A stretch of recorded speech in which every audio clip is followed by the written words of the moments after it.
हाँ जी, good morning students. Hello guys, I hope आप सभी ठीक होंगे। तो चलो आज हम एक क्लास करते हैं कॉन्स्टिट्यूशन की। मैक्सिमम बच्चों को सेमेस्टर में बड़ी प्रॉब्लम आती है कि मैम पेपर कैसे सॉल्व करें, कैसे अटैम्प्ट करें। तो मैं आपको बता देती हूँ कि हमारा पंजाबी यूनिवर्सिटी का क्या पैटर्न रहता है। हमारा ये पैटर्न रहता है कि हमारे पास 76 मार्क्स का पेपर होता है आपका पूरा। 11 मार्क्स के 4 क्वेश्चन आपको करने होते हैं लॉन्ग, फिर 3 मार्क्स के 10 क्वेश्चन होते हैं। ठीक है, तो जो फर्स्ट यूनिट है 3 पार्ट्स आते हैं, first second third. First unit में 4 क्वेश्चन आएंगे, उसमें से आपको 2 करने होंगे। सेकंड से 4 आएंगे, उसमें से आपको 2 करने होंगे। ठीक है, तो इन दोनों के बाद आपके पास थर्ड सेक्शन आ जाता है यूनिट थर्ड का, जिसमें कि आपको 3 मार्क्स के 10 क्वेश्चन करने होंगे।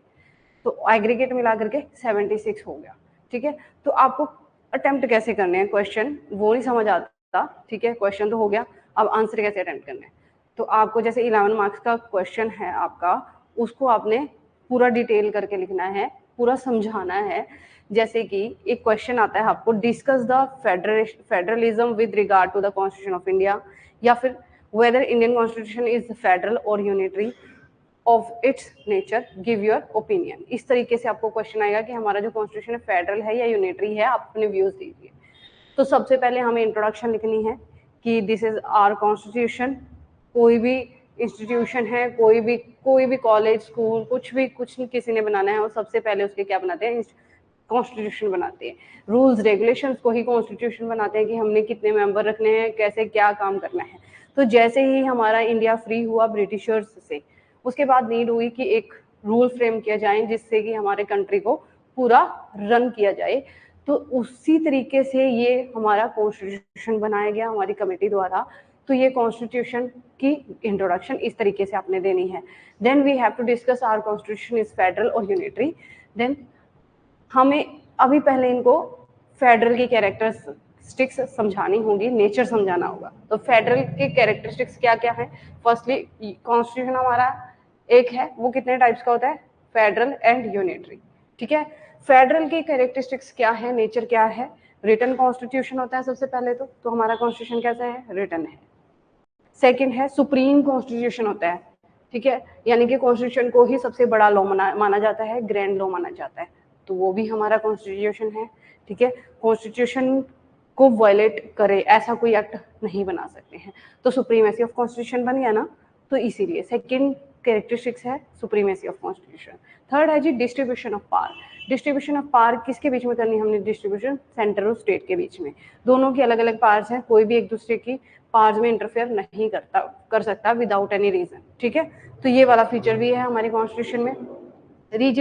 रिजिडिटी होती है कि जो हमने अब हमारा कॉन्स्टिट्यूशन है, उसमें अगर हमने कोई भी अमेंडमेंट करनी है, कोई भी चेंजेस करने हैं, उसको हम विदाउट सिंपल मेजोरिटी के नहीं कर सकते हैं। कोई एक स्पेशल मेजोरिटी चाहिए जो कि 2/3 मेंबर्स उसमें बोथ हाउसेज के, लोकसभा और राज्यसभा के प्रेजेंट होने चाहिए, तभी उसमें कोई चेंजेस कर सकते हैं।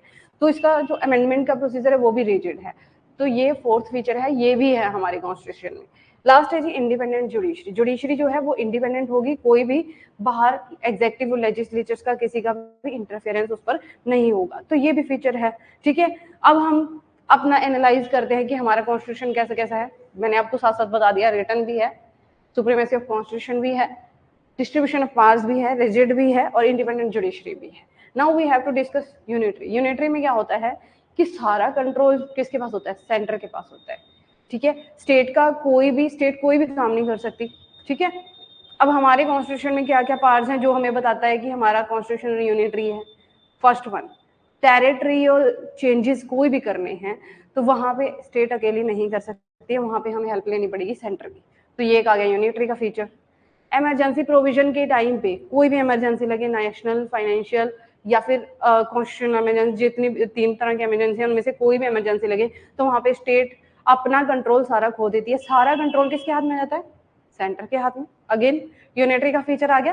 ठीक है, तो ये सारे फीचर्स कैसे आ गए यूनिटरी के। अब हमारा कॉन्स्टिट्यूशन आप बताओ, ना तो प्योर फेडरल है ना ही प्योर यूनिटरी है। अब हम इसको क्या कहेंगे, क्वासी फेडरल क्वासी यूनिटरी।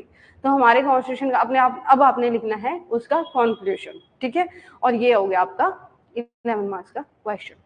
तो इस तरीके से आपने क्वेश्चन को अटेम्प्ट करना है, आंसर को अटेम्प्ट करना है। अभी भी अगर कोई इसके रिगार्डिंग आपको कोई भी प्रॉब्लम आए तो आप पूछ सकते हो। कमेंट सेक्शन में जा करके कमेंट कर सकते हो। तो thanks for watching my video, please like share and subscribe my channel.